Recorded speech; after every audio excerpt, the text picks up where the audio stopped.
কুম্ভ মেলায় যাওয়ার জন্য বাজার করে বাড়িতে ফিরে আসার পর বাড়িতে দেখেন জমি বিক্রি করার টাকা চুরি হয়ে গেছে।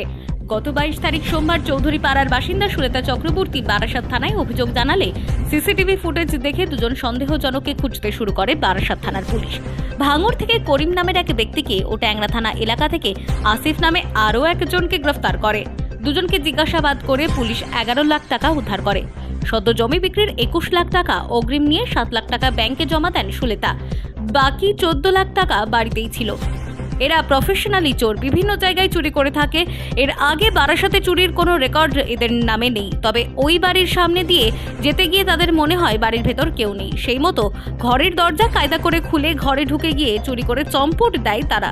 বারাসাত থানার পুলিশ খুব অল্প সময়ে কেসের সমাধান করাতে খুশি পরিবার। Bureau report, NB Bangla media. গত 22 তারিখে আমার কাছে একটা কমপ্লেন্ট এসেছিল। একজন সুলতা চক্রবর্তী বলে বারাসাতের চৌধুরী পাড়ায় ওনার বাড়ি, মহিলা থানাতে এসে কমপ্লেন্ট করলেন কি ওনার বাড়িতে 14 লাখ টাকা উনি রেখেছিলেন, যেটা চুরি হয়ে গেছে। উনি বাইরে গিয়েছিলেন, আসার পর থেকে যখন দেখেছেন দরজা ভেঙে কেউ টাকাটা নিয়ে গেছে। ওনার কথা ছিল কি ওনার একটা জমিন বিক্রি করেছিলেন উনি 2-3 দিন আগে, যার টাকা যে উনি পেয়েছিলেন ওটার মধ্যে কিছুটা উনি ব্যাংকে ডিপোজিট করেছেন, কিছুটা এখনও ওনার বাড়িতেই ছিল, যেটা চোর যে নিয়ে গেছে বলে। তো তারপরে আমার এখানে 22 তারিখে কেস স্টার্ট হলো বারাসাত থানার। আমার বারাসাত থানার টিম যে আছে উনি খুবই ভালো কাজ করেছেন। উনি ইমিডিয়েটলি সিসিটিভিগুলো, ওই রাস্তার উপরে একটা সিসিটিভিগুলো চেক করেছেন এবং উনি 2 জনকে সাসপেক্ট পেলেন যারা এটা করতে পারেন বলে।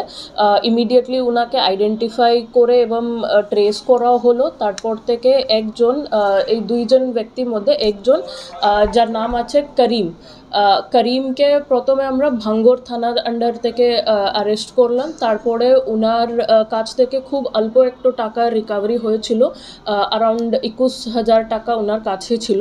তারপরে ওনার কাছ থেকে ইনফরমেশন পেয়ে আরেকজন আসিফকে আমরা অ্যারেস্ট করলাম ট্যাংরা পিএস আন্ডার থেকে। তো ওখান থেকে ওনার কাছ থেকে পার্সোনাল পজিশন থেকে অল্প একটু টাকা রিকভার হয়েছিল। ওনাকে যখন আমরা নিয়ে এসে পিসিতে নিয়ে এসে জিজ্ঞাসাবাদ করলাম তো পাওয়া গেল কি ওনার বেশিরভাগের টাকা বাড়িতে রয়েছে, ওনার 2 জন মধ্যে ভাগ হয়ে। তো তারপরে ওনাকে নিয়ে গিয়ে বাড়িতে সার্চ করে যখন পাওয়া গেল তো আমরা 11 lakhs অ্যামাউন্ট যে আছে ওনার কাছ থেকে রিকভার করেছি। তো টোটাল আসিফের বাড়ি থেকে 2.5 লাখ টাকা বেরিয়েছে এবং করিমের বাড়ি থেকে 8 লক্ষ টাকা বেরিয়েছে। আর ওনার পার্সোনাল পজিশন থেকেও কিছু টাকা বেরিয়েছিল। তো টোটাল 11 lakhs টাকা আমরা রিকভার করেছি এখানে। টোটাল এনার বাড়ি, মহিলার বাড়িতে ছিল 13 lakhs সামথিং অ্যামাউন্ট। তো ওটার মধ্যে 11 লাখ রিকভার হয়েছে।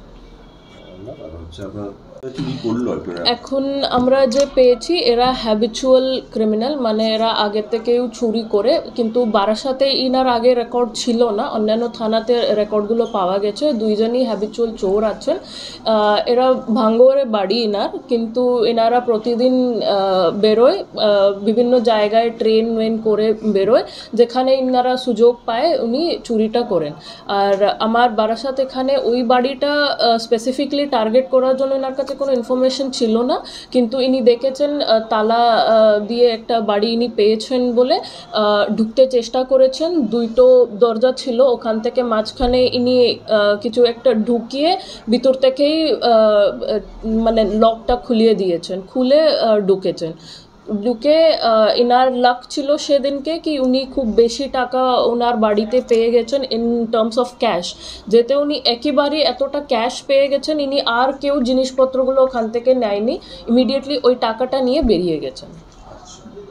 তো সেদিনকে মানে এমনি ঘুরতে বারাসাতে ইনার লাক ছিল বলে উনি ওখান থেকে পেয়ে গেছিলেন, কিন্তু আমার টিমটা খুব সুইফটলি কাজ করেছে এখানে আইডেন্টিফাই করে। সেদিনকে ইমিডিয়েটলি রাত্রিরে আমরা টিম পাঠিয়েছিলাম, উনি ওখান থেকে ভাঙড় থেকে একজনকে অ্যারেস্ট করলেন, তারপরে আরেকজনও পেলেন এবং ওনার বাড়ি থেকে আগামী দিন আবার টাকাটাও রিকভারি হলো।